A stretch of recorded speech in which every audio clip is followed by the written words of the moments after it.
રાજ્યમાં જે પ્રકારે વરસાદ વરસ્યો છે તેણે અનેક લોકોને પાયમાલ કર્યા છે, ખેડૂતોને પણ નુકસાન છે અને લોકોના ઘરોમાં પણ પાણી ઘૂસી ચૂક્યા છે. અને હવે આગાહીકાર પરેશ ગોસ્વામીએ આગાહી કરી છે કે આગામી 3 દિવસ છે તેમાં ભારેથી અતિ ભારે વરસાદ થઈ શકે તેમ છે. અને સુરતમાં પણ શું સ્થિતિ છે, કેટલો વરસાદ વરસ્યો છે તે મામલે જ વાત કરવી છે.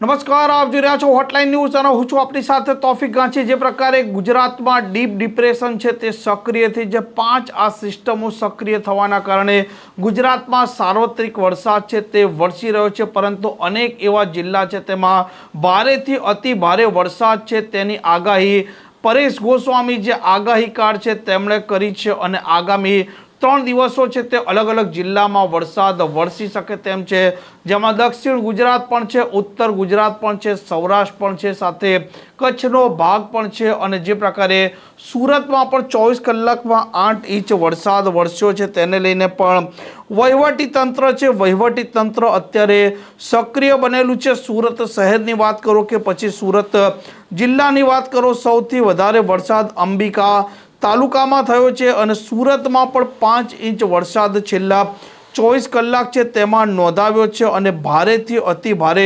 વરસાદના પગલે વહીવટી તંત્ર અધિકારીઓ પણ અત્યારે ખડે પગે છે. જે ખાડી વિસ્તાર છે તે ડેન્જર લેવલથી અત્યારે નીચે ચાલી રહ્યું છે, સાથે જે નદી છે તાપી તેમાં પણ નવા નીર છે તેની આવક થઈ ચૂકી છે. અને ગ્રામ્ય વિસ્તારમાં જે પ્રકારે ચિંતાજનક પરિસ્થિતિ હોય છે તેમાં અનેક લોકો છે તેમને શિફ્ટિંગ કરવામાં આવ્યા છે. સુરતમાં અને શહેર જિલ્લામાં અત્યારે પરિસ્થિતિ છે તે સામાન્ય છે. અને કીમ જે રિવર ઓવરફ્લો થયો છે તેનાથી ઓલપાડ અને માંગરોળના જે ગામડાઓ છે તે અત્યારે પ્રભાવિત છે. અને અંબિકા નદીનું જળસ્તર પણ અત્યારે નીચું જઈ રહ્યું છે. અંબિકા નદીના આજુબાજુ ગામડાઓમાંથી જે પ્રકારે પાણી આવવાના કારણે જે લોકો વસવાટ કરી રહ્યા છે તેમને અત્યારે શિફ્ટિંગ કરવામાં આવી રહ્યું છે. જિલ્લામાં 4000 લોકો છે તેમને અત્યારે શિફ્ટિંગ કરવામાં આવ્યા છે. અને આ મામલે જિલ્લા કલેક્ટર તેજસ પરમાર છે તેમનું નિવેદન પણ સામે આવ્યું છે.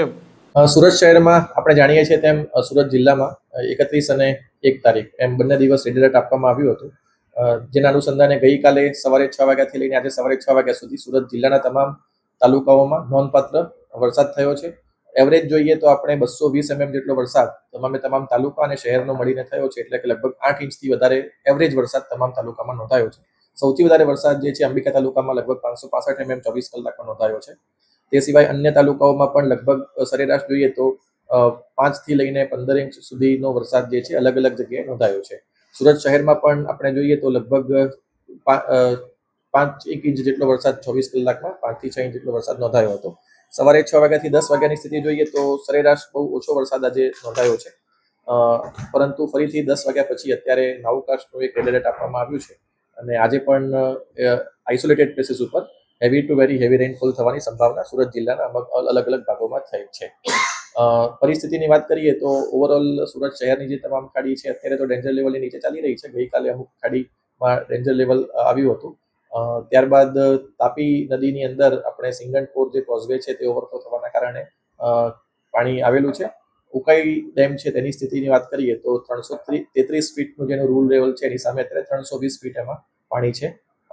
જિલ્લાના અન્ય ભાગોની વાત કરીએ તો ખાસ કરીને ઓલપાડ અને માંગરોળ તાલુકાના ગામો કે જેની અંદર કીમ નદી જે છે એ આજે રાત્રે ઓવરફ્લો થવાના કારણે કેટલાક ગામોની અંદર પાણી જે છે તે આવ્યા છે, પરંતુ આપણે પ્રિકોશનના ભાગરૂપે આપણને અગાઉથી જાણકારી હોવાના કારણે ગઈકાલે જ બધાનું ત્યાં સ્થળાંતર આપણે શિફ્ટિંગ કરી દેવામાં આવ્યું હતું. તેમ છતાં પણ એડિશનલ શિફ્ટિંગ કરવા માટે માંડવી તાલુકામાં એક એસટીઆરએફની ટીમ આપણી પાસે અવેલેબલ છે અને ઉલપાડમાં પણ આજે સવારે એક એસટીઆરએફની ટીમને મોકલવામાં આવી છે. એટલે અત્યારે હાલની સ્થિતિએ જોઈએ તો ઓવરઓલ જિલ્લામાં સ્થિતિ જે છે એ અંડર કંટ્રોલ છે. ફક્ત કીમ રિવર ઓવરફ્લો થવાના કારણે ઓલપાડ અને માંગરોળ તાલુકાના ગામો છે તેની આસપાસ તકેદારીના ભાગરૂપે અત્યારે શિફ્ટિંગ ગઈકાલે પણ થયું હતું અને આજે પણ ચાલુ છે.